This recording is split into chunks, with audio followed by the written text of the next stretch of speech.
നമസ്കാരം. Raf talk ഫുട്ബോളിലേക്ക് അവർക്കും സ്വാഗതം. ഫിഫ വേൾഡ് കപ്പ് ഇത് അവസാന ഘട്ടങ്ങളിലേക്ക് കടക്കുന്നു. റൗണ്ട് ഓഫ് 32 കഴിഞ്ഞു. ഇനി നമ്മൾ റൗണ്ട് ഓഫ് 16ലേക്ക് പോകുന്നു. 16 ടീമുകൾ മാത്രമാണ് ഇനി ബാക്കിയുള്ളത്. കിരീട സാധ്യത ആർക്ക് കൂടുതൽ എന്നതാണ് ചോദ്യം. ഓരോ റൗണ്ട് കഴിയുമ്പോഴും നമ്മൾ പവർ റാങ്കിങ്ങുമായിട്ട് നിങ്ങളുടെ മുന്നിലേക്ക് എത്താറുണ്ട്. 16 ടീമുകൾ. ഈ 16 ടീമുകളിൽ നിലവിലെ പ്രകടനമനുസരിച്ച് കിരീട സാധ്യത കൂടുതൽ ആർക്കാണ്? നമ്മൾ ഓരോന്നോരോന്നായിട്ട് പരിശോധിക്കുന്നു. 16ാം സ്ഥാനത്ത് സംശയം വേണ്ട, അത് പരാഗ്വയാണ്. പരാഗ്വ ഈ വേൾഡ് കപ്പിൽ അവരുടെ ജേർണി സ്റ്റാർട്ട് ചെയ്തത് USA-ക്കെതിരെ വലിയൊരു ഹ്യൂമിലിയേഷൻ നേരിട്ടുകൊണ്ടാണ്. പക്ഷേ അതിനുശേഷം അവർ നന്നായിട്ട് തന്നെ കാര്യങ്ങൾ ചെയ്തു.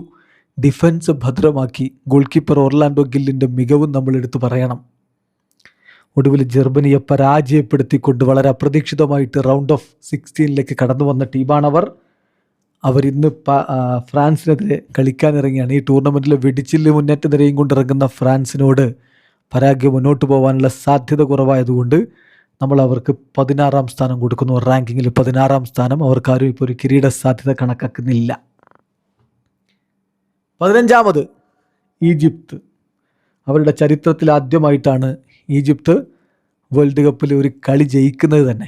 അത് കഴിഞ്ഞിട്ട് അവർ നോക്കൗട്ടിലേക്ക് എത്തി. നോക്കൗട്ടിലും അവർ ജയിച്ചു കയറി എന്നുള്ളതാണ് സുപ്രധാനമായിട്ടുള്ള കാര്യം. അത് ഷൂട്ടൗട്ടിലൂടെ വിജയിച്ച് കയറിയതാണ്. എന്നാൽ പോലും അവർക്ക് പ്രതീക്ഷകൾ ആരാധകർ വെക്കുന്നുണ്ട്. പക്ഷേ റൗണ്ട് ഓഫ് 16ലെ എതിരാളികൾ നിലവിലെ ലോക ചാമ്പ്യന്മാരായ അർജൻറ്റീനയാണ്. അർജൻറ്റീനയെ മറികടക്കാൻ ഇപ്പോഴത്തെ സ്ഥിതിയിൽ ഈജിപ്തിന് കഴിഞ്ഞേക്കില്ല. എന്നാൽ ഈജിപ്തിന് കിരീട സാധ്യത കാണുന്നില്ല. 15ാമതാണ് അവരുടെ പവർ റാങ്കിങ്. 14ാമത് കാനഡ. സ്വന്തം മണ്ണിൽ അവർ മികവ് കാണിച്ച് മുന്നോട്ട് വന്നതാണ്.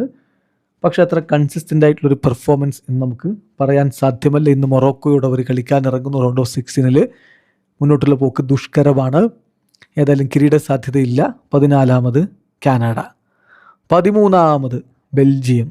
ബെൽജിയത്തിൻ്റെ കാര്യത്തിൽ നമ്മൾ പറഞ്ഞല്ലോ, അത്ര മികച്ചൊരു ടീമാണോ എന്ന കാര്യത്തിൽ പലർക്കും സംശയമുണ്ട്. നമ്മളിന്ന് പോഡ്കാസ്റ്റിൽ വിശദീകരിച്ച കാര്യമാണത്. അതായത് അവരുടെ ഗോൾഡൻ ജനറേഷനൊക്കെ പിന്നിട്ട് കഴിഞ്ഞു. പക്ഷെ ഇപ്പോഴും അതിൽ ചില മിന്നലാട്ടങ്ങൾ അവർ കാണിക്കുന്നുണ്ട്. മോശമല്ലാത്ത സൗന്ദര്യമുള്ള ഫുട്ബോളൊക്കെ കളിക്കുന്നുണ്ട്. ബട്ട് കൺസിസ്റ്റൻസി ഒരു പ്രശ്നമാണ്.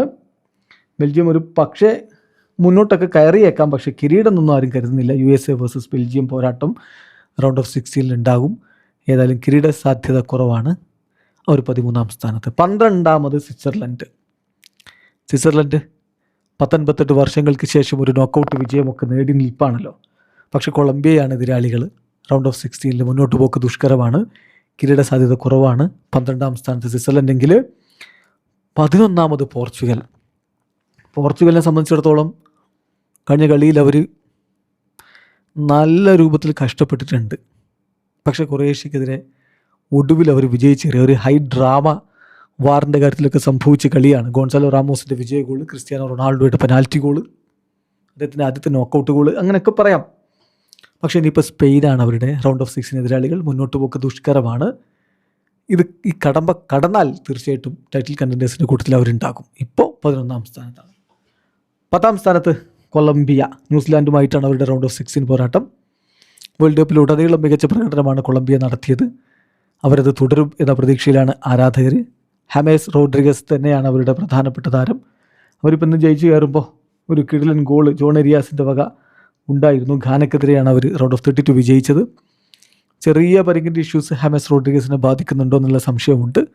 പക്ഷേ അദ്ദേഹം അടുത്ത കളി എന്ന് പറയുമ്പോൾ അവർക്ക് സ്വിറ്റ്സർലൻഡാണ് എതിരാളികൾ. ജയിച്ചു കയറുമെന്ന പ്രതീക്ഷയിലാണ്. അടുത്ത കളിയാകുമ്പോഴേക്കും അദ്ദേഹം ഫിറ്റാവുമെന്ന് പ്രതീക്ഷിക്കുന്നു.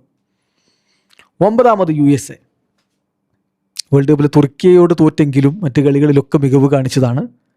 പക്ഷേ ഇനിയിപ്പോൾ ബലാഗൻ ഇല്ല എന്നുള്ളൊരു പ്രശ്നമുണ്ട്. Red card കിട്ടിയതുകൊണ്ട്. ബെൽജിയമാണ് എതിരാളികൾ. എന്ത് സംഭവിക്കാം. കിരീട സാധ്യത നമ്മൾ കാണുന്നില്ല. 9ാമത്. 8ാമത് ഇംഗ്ലണ്ട്.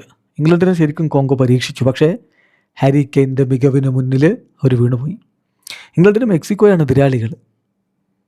ഒട്ടും എളുപ്പമല്ല. ലാസ്റ്റൊക്കെ സ്റ്റേഡിയത്തിൽ ഹൈ ആൾട്ടിറ്റ്യൂഡിൽ എന്ത് ചെയ്യും എന്ന് തുഷൽ തന്നെ ഇപ്പോൾ ചോദിക്കുന്നുണ്ട്. സോ കാര്യങ്ങൾ പാടാണ്. 8ാമത് ഇംഗ്ലണ്ടെങ്കിൽ 7ാമത് നോർവേ ബ്രസീലിനോടാണ് കളിക്കാനുള്ളത്. എന്താവും എന്നുള്ളത് കണ്ടറിയണം. പക്ഷെ അവരുടെ ഏറ്റവും സന്തോഷകരമായിട്ടുള്ള നീക്കങ്ങൾ നടത്തി അവരിവിടെ വരെ എത്തി എന്നുള്ളത് തന്നെ കോച്ചിനും സംഘത്തിനും ഒക്കെ വലിയ സന്തോഷം പകരുന്നുണ്ട്. ബ്രസീലിനോട് അവരെങ്ങനെ കളിക്കുന്നുള്ളത് കാത്തിരുന്ന് കാണണം. 6ാമത് ബ്രസീൽ. ജപ്പാനോട് ബ്രസീൽ ഒരു മരണക്കളിയാണ് രണ്ടാം പകുതി കളിച്ചത്. ആദ്യ പകുതി അത്ര മികച്ചതായിരുന്നില്ല. രണ്ടാം പകുതിയിൽ ബാക്ക് ഫുട്ടിലായതിനു ശേഷം ബ്രസീൽ കളിച്ചൊരു കളിയുണ്ട്. അവരിങ്ങനെ പതിയെ ഇവോൾവ് ചെയ്ത് വരികയാണ്. പക്ഷെ പരിക്ക് ടീമിനെ വലക്കുന്നുണ്ട്. ഏറ്റവും ഒടുവിൽ ലൂക്കാസ് പക്കേറ്റെ പരിക്കേറ്റ് അവർക്ക് നഷ്ടമായി. അപ്പോൾ അതിങ്ങനെ അഡ്ജസ്റ്റ് ചെയ്യും എന്നുള്ളതാണ്. ഇപ്പോൾ റാഫിഞ്ഞ ട്രെയിനിങ് റീസ്റ്റാർട്ട് ചെയ്തിട്ടുണ്ട്. എന്നാലും റാഫിഞ്ഞയ്ക്ക് പകരം വന്ന റയാന നന്നായിട്ട് കളിക്കുന്നുണ്ട്. ഇനിയിപ്പോൾ ഇദ്ദേഹത്തിന് പക്കറ്റയ്ക്ക് പകരം ആരെ കാണും? ഇങ്ങനെ ആഞ്ചലോട്ടിക്ക് തലവേദനകൾ ഒഴിഞ്ഞ് നേരമില്ല എന്നുള്ളതാണ് യാഥാർത്ഥ്യം. അപ്പോൾ 6ാമത് ബ്രസീൽ. 5ാമത് മൊറോക്കോയെ സംബന്ധിച്ചിടത്തോളം മികച്ചൊരു റണ്ണാണ് അവർ നടത്തിയിട്ടുള്ളത്. നെതർലൻഡ്സിനെയാണ് അവർ റൗണ്ട് ഓഫ് 32-ൽ പരാജയപ്പെടുത്തിയത്. ഇനിയിപ്പോൾ അവർ റൗണ്ട് ഓഫ് 16-ൽ നിന്നും മുന്നോട്ട് പോകുന്നതാണ് പ്രതീക്ഷിക്കുന്നത്. ഏതായാലും അവരുടെ എതിരാളികൾ കാനഡയാണ് ഇന്നത്തെ ദിവസം. അതിൻ്റെ റിസൾട്ട് നമുക്ക് കണ്ടറിയാം. മൊറോക്കോ കഴിഞ്ഞ വേൾഡ് കപ്പിൻ്റെ സെമി കളിച്ച ടീമുമാണ്. 5ാമത് മൊറോക്കോ വരുമ്പോൾ 4ാമത് മെക്സിക്കോ. വേൾഡ് കപ്പിൽ മിന്നും പ്രകടനം നടത്തി ഗോളൊന്നും വഴങ്ങാതെ വരുന്നൊരു മെക്സിക്കോ ഉണ്ട്.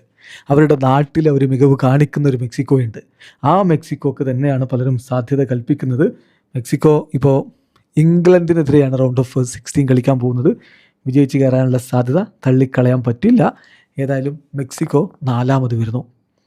3ാമത് അർജൻറ്റീന. നിലവിലെ ചാമ്പ്യന്മാരായ അർജൻറ്റീന വെറുതെ ഒന്ന് വിരട്ടി വിട്ടിട്ടുണ്ട്. അതൊരു വേക്കപ്പ് കോളാകുമെന്ന് കരുതാം. അതിൽ നിന്ന് പാഠം ഉൾക്കൊണ്ടുകൊണ്ട് വരും മത്സരങ്ങളിൽ ലോക ചാമ്പ്യന്മാർ അവരുടെ പെരുമക്കത്വ പ്രകടനം നടത്തുമെന്നും കരുതാം. ലിയോ മെസ്സിയാണ് അവരുടെ ശക്തി. എന്തൊക്കെ അഡ്വേഴ്സിറ്റീസ് ഉണ്ടെങ്കിലും മെസ്സി രക്ഷിച്ചോളും എന്നൊരു മെൻറ്റാലിറ്റിയും ടീമിനുണ്ട്.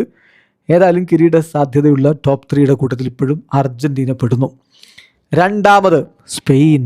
ഗ്രൂപ്പ് സ്റ്റേജിൽ അത്ര ഒരു കൺവിൻസിംഗ് ആയ രൂപത്തിലുള്ള പെർഫോമൻസ് അല്ല വന്നതെങ്കിലും റൗണ്ട് ഓഫ് 32-ൽ അവർ മികവ് കാണിച്ചിട്ടുണ്ട്. ഇനിയിപ്പോൾ റൗണ്ട് ഓഫ് 16 പാടാണ്. പോർച്ചുഗലാണ് കഴിഞ്ഞ ഉവേഫ നേഷൻസ് ലീഗിൽ അവർക്ക് പണി കൊടുത്ത ടീമൊക്കെയാണ്.